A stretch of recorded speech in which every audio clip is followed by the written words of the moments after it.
Border Gavaskar ట్రోఫీలో ఈసారి star players అందరూ అట్టర్ ఫ్లాప్ అయ్యారు. ఆసీస్ గడ్డపై అద్భుతమైన రికార్డున్న విరాట్ కోహ్లీతో సహా రోహిత్, గిల్, పంత్ నిరాశపరిచారు.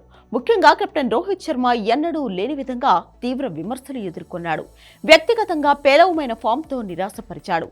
అటు కెప్టెన్ గాను ఆకట్టుకోలేకపోయాడు. ఫలితంగా రోహిత్ రిటైర్మెంట్ టైం వచ్చేసిందంటూ పలువురు మాజీలు, అభిమానులు ట్రోలింగ్ చేశారు. అయితే తన రిటైర్మెంట్ రోహిత్ మాత్రం క్లారిటీ ఇవ్వలేదు.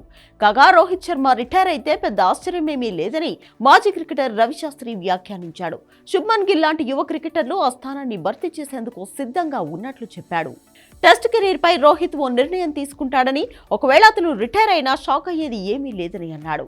వయసు, ఫిట్నెస్, ఫామ్ ఈ మూడింటిని పరిగణనలోకి తీసుకొని చూస్తే రిటైర్మెంట్ కు ఇదే సరైన టైంగా అభిప్రాయపడ్డాడు. ఆసీస్తో సిరీస్లో రోహిత్ తన ఫీట్ మూమెంట్తో ఇబ్బంది పడినట్లు రవిశాస్త్రి తెలిపాడు. ఒకవేళ సిడ్నీ టెస్ట్లో ఆడితే అప్పుడు రోహిత్ ప్రత్యర్థి బౌలర్లను టార్గెట్ చేసి పరుగుల వరద సృష్టించాలన్నాడు.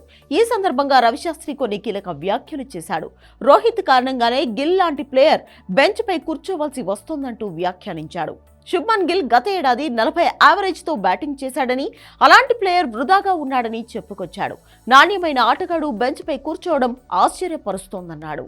మరోవైపు సిడ్నీ క్రికెట్ గ్రౌండ్ నెట్స్ లో ప్రాక్టీస్ చేయడానికి వచ్చిన రోహిత్ కాస్త భిన్నంగా కనిపించాడు. రోహిత్ ఎక్కువసేపు మైదానంలో ప్రాక్టీస్ చేయలేదు. జస్ప్రీత్ బుమ్రా, గంభీర్లతో ఏదో సీరియస్ గా మాట్లాడడం కనిపించింది. ఈ వీడియో తర్వాత రోహిత్ సిడ్నీ టెస్ట్ లో ఆడడం డౌటేనన్న వార్తలు వినిపిస్తున్నాయి. పైగా తుది జట్టులో రోహిత్ ఉన్నాడా అన్న ప్రశ్నకు గంభీర్ భిన్నంగా సమాధానమివ్వడం కూడా అనుమానాన్ని పెంచింది. పిచ్ను పరిశీలించాకే తుది జట్టును ఖరారు చేస్తామంటూ గంభీర్ చెప్పాడు. ఒకవేళ రోహిత్ తప్పుకుంటే వైస్ కెప్టెన్ బుమ్రా జట్టును లీడ్ చేయనున్నాడు. పెర్త్ టెస్ట్లో బుమ్రా కెప్టెన్సీలోనే భారత్ మ్యాచ్ గెలిచింది.